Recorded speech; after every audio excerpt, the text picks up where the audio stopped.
I don't either. I was just asking if you guys did. I'll wash it before I use a dog towel. A dog towel? I may have done that out of desperation before. Ugh. Huh. Well, let's get the That's how you get worms. official Dallas Safari Club position on this I bet dog towel he supports me on controversy. that. Joining us is Ben Carter. He's the head of the Dallas Safari Club, and this is their big convention out here at the Dallas Convention Center, and it goes on all weekend. Ben, good to see you again. Well, good to see you too. Yeah, and, I don't know if you just joined us, but did you hear the dog towel controversy? You know, I did, and I was thinking, actually, from a hunting standpoint, you guys are really worried about something you shouldn't worry about. Sometimes we go with the towel for like the whole hunt. That's know? right. Yeah, a whole safari, you just have the one micro towel that you have to use, and you just use that. And you don't shower. Yeah. Clean up some zebra blood with it, and then go ahead and wipe your face with it. Yeah, something like that. Yeah, you don't care about that. All right, Ben, tell us about the event. Tell people how much it costs to get in here, how long does this thing run, and how many exhibitors you got this year. This year we have a little over 1,000 and about 1,050 exhibitors, taking up over 1,800 booths.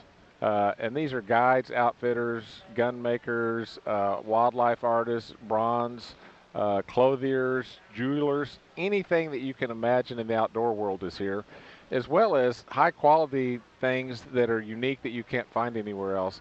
And it absolutely is a female friendly environment as well. There's lots of stuff the ladies will look in like, and it'll help the husbands out, because if they're looking at a really nice hunt they want to go on, she can find a nice diamond ring or some jewelry or some art, and so everybody's going to come out ahead on this deal. Right, and there's a lot of women hunters now too. You get a lot of famous women hunters, and you see them going on safari and actually getting quite a few big game and getting the big five. I know a woman who got the big five. Yeah, no, you're right. Women in the outdoors in hunting has gotten really popular. There's an awful lot of ladies that hunt these days, and they're deadly with the rifle, and so that also raises the excitement level a little bit too. Now the taxidermy that you see, like here's a full lion mount that's right behind us. Wow, look at that. Right. How much can people spend on taxidermy? Doing a full body mount in an action pose like that, that thing's got to cost, what, 30 grand, 40 grand? Probably not that much, but probably at least $5,000 to $7,000. Depends on how elaborate the base is and things like that. And do you call that the Heisman pose? Is that what that lion's doing right now? Well, I was including the hunt in mine. To me, it looks like he's looking at you like you look like dinner. Yeah, it does look like that. Now, Ben, when was the last time you actually got over to Africa and did some hunting? Well, I'm fortunate enough in my position as the executive director. I go over there every year for FASA, which is the Professional Hunters Association of South Africa, who is a great partner of ours, as well as NAFA, which is the Namibian Professional Hunters Association. Generally, we get a few days that we can sneak off and go do a little hunting. And I've been to Africa, I guess, probably 13, 14 times, and I've been fortunate enough to take a lot of animals over there, and I've really enjoyed it. The people in Africa are great. It's a great experience if people haven't gone over there. Even if you're not going to hunt, it's just a magical place. Yeah, heck, even a photo safari or just a plains game, something that's a little bit more manageable in price than a lot of the dangerous animals. And so tell people why, because a lot of people think when you're hunting that hunting is just a barbaric thing, and why do we still do it when we don't need to do it? That's a great question, and a lot of people don't understand, but the only people that really provide funding for wildlife conservation is hunters, and our system of conservation is based on what's called the North American Wildlife Model, which means that if you use the resource, we pay for it. We pay for it because there's no federal money that goes to wildlife management. It was set up so that each state would manage its own wildlife, and how they would fund that is through license sales and through permits. And so if we don't have that, there's no money to take care of wildlife. And so the hunting community is what takes care of wildlife management. And I know over in Africa, because I actually was fortunate enough to go over and hunt in Africa with my brother a few years ago. And you have a situation over there that if they have no financial incentive to keep the habitat that the wildlife needs in order for the species to survive and thrive, then they'll just clear it off and use it for farming or something like that, and then you destroy the habitat and it doesn't come back. That's right. Unfortunately, there's still lots of communities over there that are not very developed, and they don't really have good practices at all from a conservation standpoint. But that's, again, hunting in Africa provides incentives for the indigenous people that live there to want to take care of the wildlife and to not poach, because a hunting company will come in there, they'll build a camp, they'll provide jobs for all the people from the community to work in that as skinners, as trackers, working in the camp itself, and it provides a livelihood for the people that live there with the wildlife, and it encourages them to not poach. And a lot of people, maybe even in the audience here that don't know much about hunting, they think poaching is hunting. Poaching is not. That's an illegal activity. It's a crime, and you can go to jail for a long time for doing that. That's completely different than legal hunting. Legal hunting is regulated very strongly. You have to have the right permits. You pay a lot of money for these permits, and again, that's what funds the conservation efforts that take place.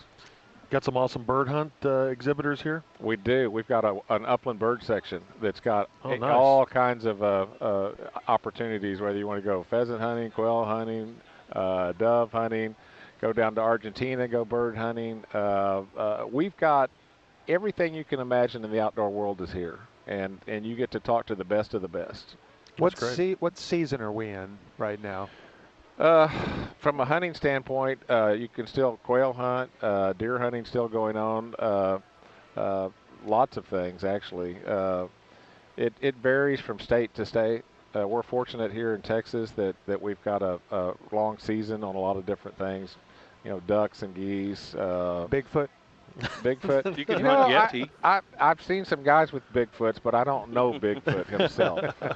All right, what is hunting doing now culturally? Because we have, the internet, everybody spouts off opinions about, there's, the anti-hunting sentiment is usually from people who have no connection with hunting and no tradition of hunting, right.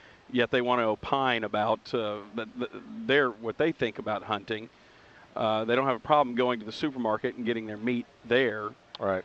And to me, I just wonder, as we moved from an agrarian, is that right? Agrarian society. Sure. For some reason that sounds weird to me. Agrarian. There you go. Yeah, I knew it sounded weird. Yeah, we moved and we modernized and everything, and so we're disconnected with our food sources and the practices that how we used to get food. Is hunting still, this is huge. You guys, it's successful every year.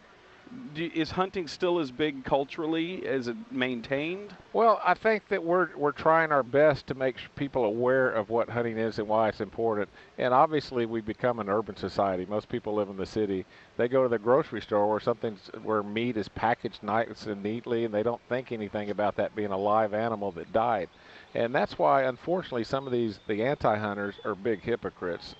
If they eat any meat at all, an animal died for that to happen. I think hunting provides a much more humane and fair chase way to get that meat.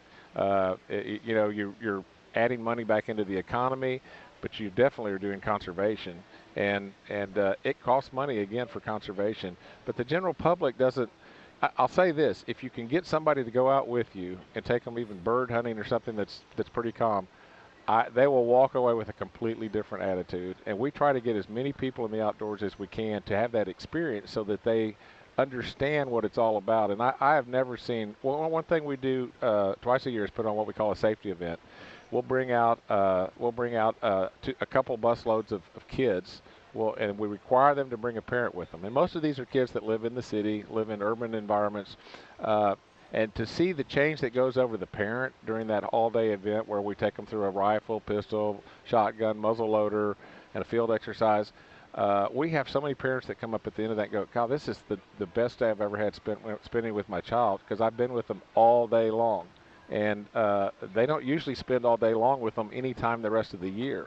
Mm-hmm. And so you may not have changed them to be a hunter, but now they have a different perspective on it, and they look at us as like, well, I never thought about it from that point of view, and maybe this isn't a bad thing. See, I think there's something really great spiritually about just going and participating in the circle of life one time, at least to appreciate. I know it's unrealistic for all of us to kill our own meat. It's not realistic anymore.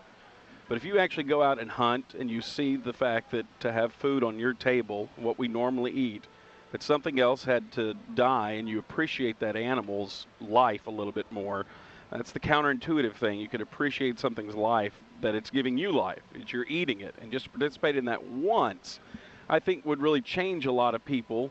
Heck, it may make some vegetarians, and I'm fine with that too if someone wants to conscientiously object. What I don't like is people who are, it's wrong to go out and kill animals, and then they go and they buy something in the grocery store and they don't connect the two, that they are killing animals by participating in this. And the animal that is grown and raised in a pen and killed with a pneumatic spike to the head, or however they do it, and how that somehow is better than an animal that was walking free until the moment that a hunter dropped it, I think is there's a gulf of difference between those two things. So that's my take on hunting.